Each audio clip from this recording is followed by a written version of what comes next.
गुजरात की सूरत कोर्ट द्वारा कांग्रेस के नेता राहुल गांधी को मानहानि के केस में दोषी करार दिए जाने तथा 2 वर्ष की सजा सुनाए जाने के बाद लोकसभा सचिवालय द्वारा राहुल गांधी की सदस्यता रद्द किए जाने पर देश भर में कांग्रेसियों में रोष है। इस संदर्भ में मीरा भाईंदर के कांग्रेस के कद्दावर नेता तथा पूर्व विधान परिषद के सदस्य मुजफ्फर हुसैन ने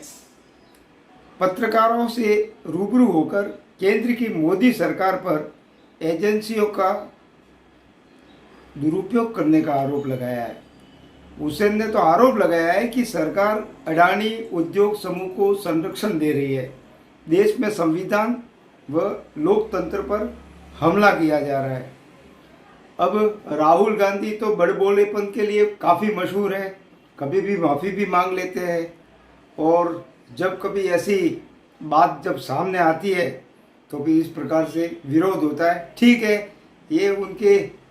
सियासी मायने होंगे, लेकिन इस संदर्भ में मीरा भाईंदर में कांग्रेस के नेता मुजफ्फर हुसैन ने क्या कहा, आप सुनिए। परिषद है, ये इस देश की लोकतंत्र जो खतरे में है, इस देश की लोकतंत्र को जो खत्म करने का काम बीजेपी की केंद्र की सरकार अलग अलग माध्यम से पिछले कई सालों से करते जा रही है। और अब जाकर के तो उन्होंने हद कर दी कि जुडिशरी का भी इस्तेमाल साफ तौर पे उन्होंने किया। ये साफ सुथरा नजर आता है आदरणीय हमारे नेता राहुल गांधी जी के ऊपर जो सूरत के कोर्ट में डिफेमेशन का जो सूट था, जो एक सिविल स्वरूप का था, उसको क्रिमिनल स्वरूप के अंदर बदल के उसमें जो मैक्सिमम पनिशमेंट है 2 साल की, वो उन्होंने सुनाई। ये कोर्ट ने किया, मगर ये साफ दिखता है कि ये करने का काम केंद्र सरकार के इशारे पे हुआ है, क्योंकि लोकसभा के अंदर राहुल गांधी ने जिस दिन से अडानी को लेकर के और अडानी के माध्यम से शेल कंपनीज, ऑफशोर कंपनीज और करोड़ों अरबों रुपए की जो मनी लॉन्ड्रिंग होकर के पैसे इस देश में शेल कंपनी के माध्यम से इस देश में आए, डिफेंस में वो पैसे लगे और वेरियस अलग गवर्नमेंट के डिपार्टमेंट के देश के अंदर के देश के कामों में लगे, इसकी जब उन्होंने उसकी इंक्वायरी मांगी और अडानी के पास एकदम से अचानक से अलाउद्दीन के चिराग की तरह पैसा घसते ही 1000 करोड़ से लाखों हजारों करोड़ रुपए कैसे संपत्ति जमा हो गई, इसके लिए जो उन्होंने जेपीसी जॉइंट पार्लियामेंट्री कमेटी की जो मांग करी और उस मांग करते ही तुरंत जो है ये सूरत का मामला जो 4 साल से बंद पड़ा हुआ था उसे खोला गया और तुरंत उस पर फैसला सुनाया गया। आप देख सकते हैं कि अभी सुप्रीम कोर्ट में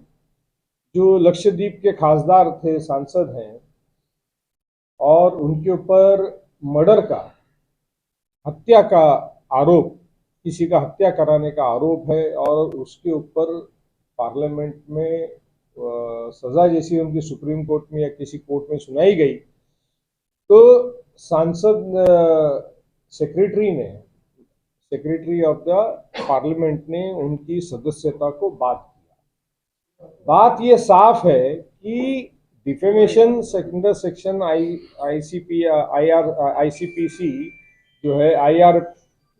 इंडियन पेनल कोड आईपीसी के अंदर सेक्शन 499 और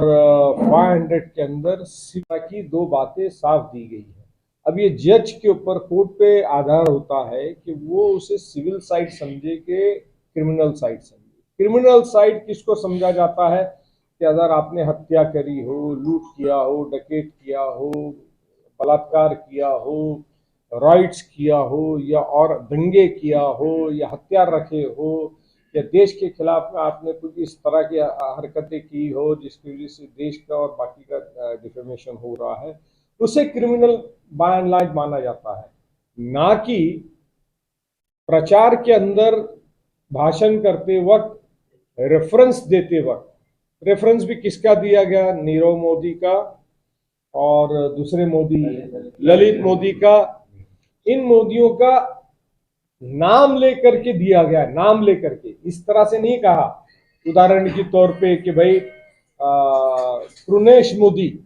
जिन्होंने केस दाखिल किया है, या बिहार के जो मोदी साहब है बीजेपी के, उनका विशेष नाम लेके नहीं, जिन लोगों का नाम विशेष लेकर के वहां पे कहा गया कि भाई ये मोदी सरनेम के लोग ही चोर क्यों हैं, बड़ा ही स्पष्ट है।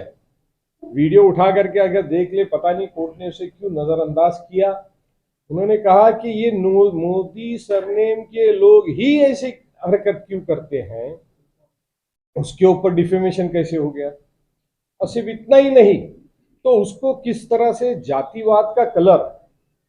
धर्मवाद का कलर देने का काम जजमेंट आने के बाद में बीजेपी कर रही है कि ललित मोदी और मोदी समाज और ओबीसी समाज के विरुद्ध में जो है राहुल जी ने बातें करी है, उनके विरुद्ध में, उस तबके के विरुद्ध में राहुल जी ने इन बातों को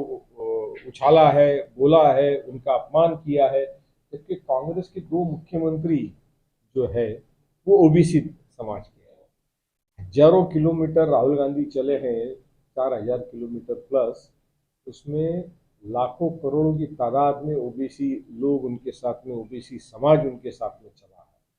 और कांग्रेस और गांधी परिवार हमेशा से सर्वधर्म समभाव की भावना लेकर के इस देश में काम करते आया है। हमारी कांग्रेस की ये जो मांग है कि केंद्र सरकार में अगर चोर की दाढ़ी में तिनका नहीं है तो उसे ज्वाइंट पार्लियामेंट्री कमेटी अपॉइंट करने में कोई दिक्कत नहीं होना चाहिए। आज पूरे देश का विरोधी दल इस बात को लेके सभागृह में, पार्लियामेंट में आंदोलन कर रहा है, रास्ते पे उतर रहा है, सत्याग्रह कर रहा है, निषेध व्यक्त कर रहा है